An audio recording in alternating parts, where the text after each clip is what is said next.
Yo guys, today I'm going to be taking a look at the Mercedes AMG W13, which has just been added to iRacing, and I'm going to compare it directly to the W13 in F1 22. The W12 felt amazing in iRacing. Something about the iRacing physics just allowed the car to really shine in a way that the F1 games simply don't. So it'll be interesting to see how this new W13 feels. I'm going to show you a few onboard laps from both games, compare the speed of the cars and how each game handles. And I'm going to do a side-by-side lap comparison. We've got to remember that we aren't really comparing like for like here, as iRacing is a pretty intense simulator with insane physics, whereas F1 22 is a strange hybrid between simulation and arcade physics. But I'm pretty sure that'll become apparent in this video. I'm going to start by looking at the W13 in iRacing. The first thing that I immediately noticed when I jumped onto track were the tyre physics and just how different the car felt from what I was used to in F1 22. In F1 22 the cars start with zero grip as you leave the pits on cold tyres, resulting in spins galore. In iRacing there's a much more progressive feeling of loss of grip. Yes, the tyres also have very limited grip when you first leave the pits, but rather than this causing spin after spin after spin, you simply get a ton of understeer and tyre slip, as shown here on my first few sighting laps on cold tyres. I also immediately noticed the realism of the display on the steering wheel. This represents what we see on a real F1 broadcast each weekend. When you change your brake bias, it flashes on screen. At the end of each lap, the display is dynamic and shows fuel consumption and lap times. And I think it's about time that the real, officially licensed F1 game replicates this display much better. In iRacing, the W13 feels like a completely different beast to the one found in F1 22. The tyre model is so good that lockups occur much more naturally. If you hammer the brake pedal really hard, you will lock your wheels, and rear locking is much more apparent. If your brake bias is too far rearward, below around 53–54%, your rear wheels will lock up under heavy braking, which is extremely unnerving the first time it happens.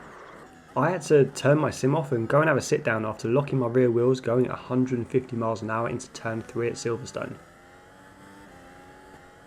Now, I only spent an hour or so with the W13 in iRacing, and I still felt like I had a lot of lap time to gain. But towards the end of my stint, I could really feel that I had confidence to start pushing the car in certain places around the track. I had much more confidence that the car just wouldn't snap out on me and spin if I overstepped the mark a little.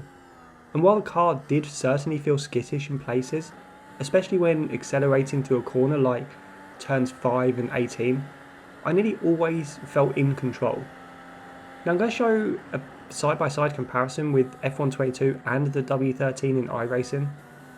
You'll immediately see just how much more immediate grip the W13 has in F1 22. I could take so much more speed into corners, brake much later without worrying about wheels locking, and take a much tighter line through corners such as turn 7. This is the arcade nature of F1 22 showing through. It's the part of the game where it makes the cars feel much easier to drive at speed when the tyres are warm than they really should be. I can take a much more unnatural line in F1 22, getting much tighter to the curb around turn 7 while accelerating much earlier. And through sweeping turns like 11 and 12, I barely had to slow the car before dabbing the brakes ever so slightly into turn 13. Watching the real world cars on track and when behind the wheel in iRacing, you can see that this isn't the case.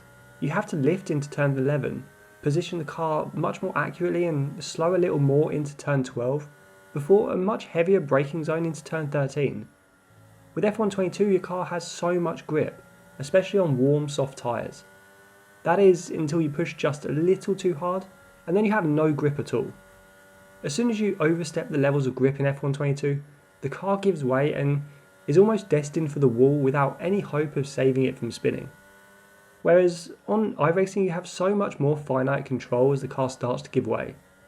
It's both easier and harder to spin in iRacing. I say easier as the car behaves in a much more realistic way.